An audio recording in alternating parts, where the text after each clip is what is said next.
पतियों को ये पत्नी भी ऐसी मिली है जैसे शादी के पहले सोचते थे लाड़ी आएगी, लाड़ी के बजाय वो भैंस की पाड़ी आई है। लेटी रहती है, पड़ी रहती है, काम नहीं करती और सुनाती है ज्ञान की बातें कि मैं मायके में कुछ भी काम नहीं करती थी, मेरे पास भी कोई कोई ऐसा साधक आ जाता है और मुझको सुनाता है ज्ञान की बातें, बोलता है मैं घर में कुछ भी नहीं करता था। तो मैंने कहा ऐसा क्यों सुनाते हो? बोले इसलिए सुनाता हूं तुम्हारे पास भी कुछ भी नहीं करूंगा।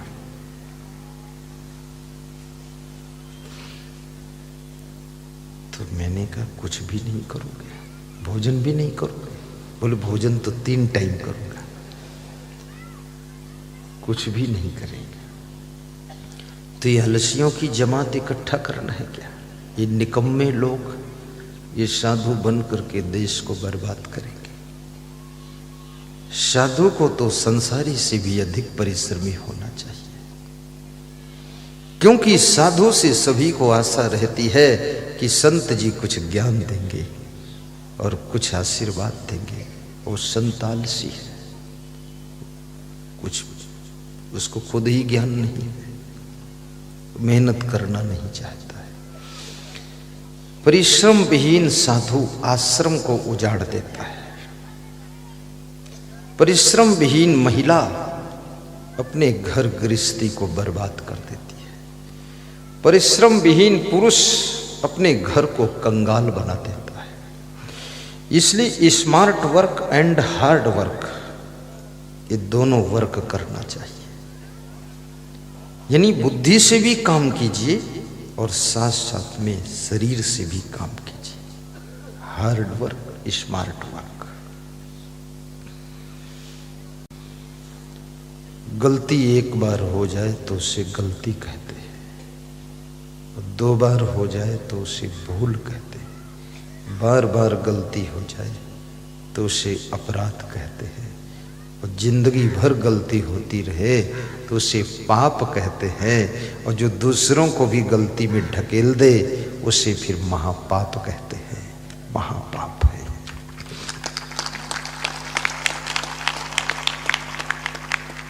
कितने लोग खुद तो गलती करते ही हैं, दूसरों से भी गलती कराते हैं। खुद दारू पीते हैं, दूसरों को भी पिलाते हैं। दारू ऐसे पिलाते जैसे चाय पिलाई जाती है। और मैं निवेदन करूंगा, शराब से तुम्हारे स्वास्थ्य का भी नुकसान है, धन का भी नुकसान है, सम्मान का भी नुकसान है,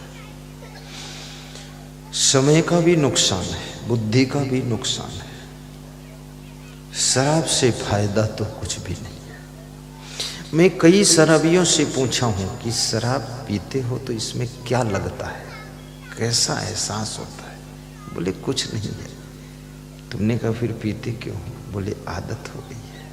तो आदत छोड़ दो। बोले छूटती नहीं। तो पकड़े क्यों? बोले मूर्खता बस। छोड़ते क्यों नहीं? अज्ञानता बस। छोड़ोगे कब? मर जाएंगे तब।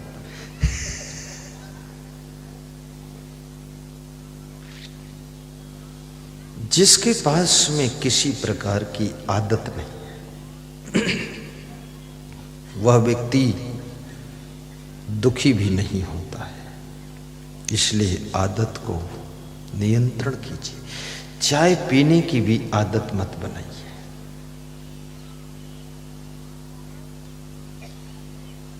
दूध पीने की भी आदत मत बनाइए। मैं अपनी बात करता हूं, मुझे किसी चीज की आदत नहीं, और कुछ चीजें तो मैं लेता ही नहीं। चाय है, काफी है, झंझट खत्म, फालतू का। न शरबत पीता, कोई चीज की आदत नहीं, बस ठीक है। मैं अपने संत से कहता हूं, अगर रोटी बनाना तो फिर दलिया मत बनाना, और दलिया बनाओ तो रोटी मत बनाओ। क्या फायदा, ज्यादा परेशान हो जाओ। सब दलिया में वही है, वही रोटी है। सारी आदतों को जीतो। और जिस दिन तुम आदतों को जीत लोगे उसी दिन तुम दिखने में तो लगोगे कि इंसान हो, लेकिन वास्तव में तुम इस धरती के सबसे बड़े महान व्यक्ति हो। तुम्हारे पास कोई दुख नहीं रहेगा।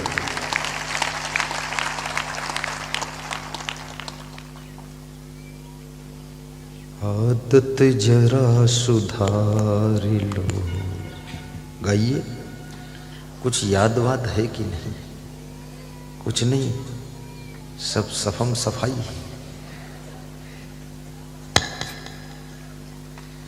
आदत जरा सुधार लो। ओहो, आदत जरा सुधार लो, बस हो गया भजन। मन की तरंग मार लो, बस हो गया भजन। ये फैशन करने की भी आदत छोड़ दो। कभी कभी थोड़ा ठीक ठाक कपड़े पहन लो, कभी कभी थोड़ा मीडियम भी पहन लो, कभी कभी बालों को सेटिंग भी कर लो, कभी कभी तो ऐसे ही बांध दो उसको। कितनी स्त्रियां तो 2-2 घंटे बालों पर कसरत करती है। जय बजरंग बली का लंगोट पहनकर बालों को धर रगड़ बाल भी रोते हैं, किसके चक्कर में पड़ गया मैं।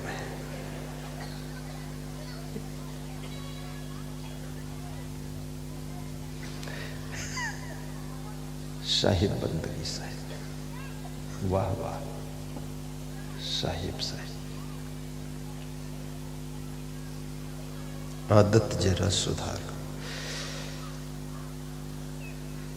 रोने की आदत भी छोड़िए। कितने लोगों की आदत होती है, किसी ने थोड़ा सा कुछ कह दिया, रोने के लिए बैठ गए। अब कहने वाला भी डर गया। अब इतना रोने लगे कि कहने वाला अपनी इज्जत बचाना चाहता कि ज्यादा रोएगा तो लोग हमें क्या कहेंगे, कि इतना क्यों इसको बोलते। रोने की आदत भी छोड़ो, ज्यादा सोने की आदत भी छोड़ो, ज्यादा खाने की आदत भी छोड़ो।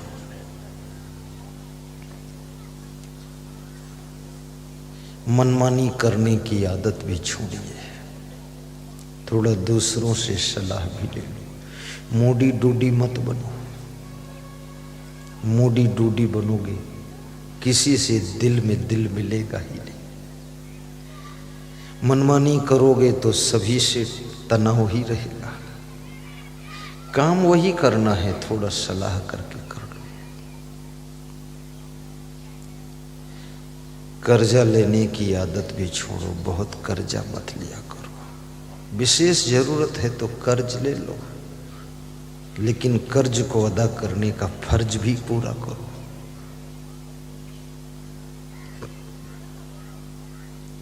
आदत जरा सुधार लो। गंदगी फैलाने की आदत भी छोड़िए। भारत देश में सब अच्छा है, परंतु यहां गंदगी बहुत है। अभी 2-5 साल में कुछ सफाई तो दिख रही है। पैसे का दुरुपयोग करने की आदत भी छोड़िए। कंजूसी की आदत भी छोड़िए। फिजूल खर्ची की भी आदत छोड़िए। अनावश्यक खर्च भी मत कीजिए। यदि आवश्यक है तो दिल खोल कर खर्च कीजिए। मंदिर के लिए खर्च करना है तो दिल खोलकर खर्च करो, लेकिन मदिरालय के लिए खर्च करना है तो मुट्ठी बंद कर लीजिए, बिल्कुल खर्च मत कीजिए। सत्संग के लिए खर्च करना है तो मुकेश कुशवाहा जैसे, माचलपुर के घनश्याम गुप्ता जैसे बन करके सत्संग के लिए दिल खोलकर खर्च करो। लेकिन अगर शराब के लिए खर्च करना है तो दोनों मुट्ठी बंद कर लीजिए। गलत चीज के लिए खर्च मत करो। पैसे कमाइए और पैसे बचाइए भी। और बचे हुए पैसे से अपने बच्चों को, अपनी धर्म पत्नी को अच्छे कपड़े पहनाइए, उनके लिए अच्छी कार लाइए। आजकल तो बड़ी सस्ती सस्ती कारें आ रही हैं, 50,000 की भी कार आती है, सेकेंड हैंड ले लो, डेंट पेंट करा दो। कोई पूछे कब लाए थे, कह दो बहुत दिन हो गए।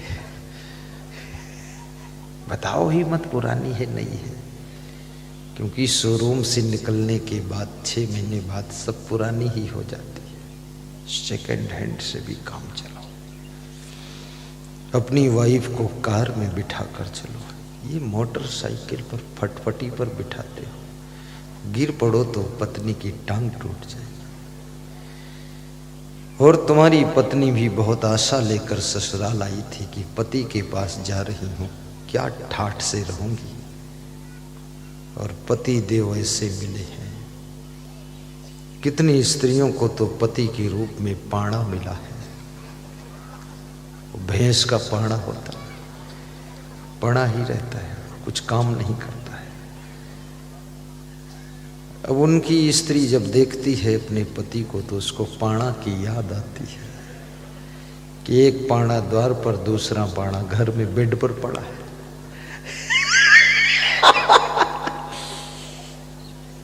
पाड़ा मत बनो। वाह वाह, समझो बात। पड़े पड़े पड़े पड़े गरीबी आ जाती है, कर्म योगी बनो। धनवान व्यक्ति का सम्मान रिश्तेदारों में समाप्त हो जाता है, गुणवान व्यक्ति का आदर समाज में समाप्त हो जाता है। गुणहीन व्यक्ति का, यदि आदर पाना है तो गुणवान बनो, और रिश्तेदारों में छाप छोड़ना है तो थोड़ा धनवान भी बनो। तुम जब गरीब हो जाते हो तो रिश्तेदार तुम्हारे कार्यक्रम में शामिल नहीं होना चाहते। तुम निमंत्रण देने जाते हो फिर भी वो आते नहीं है।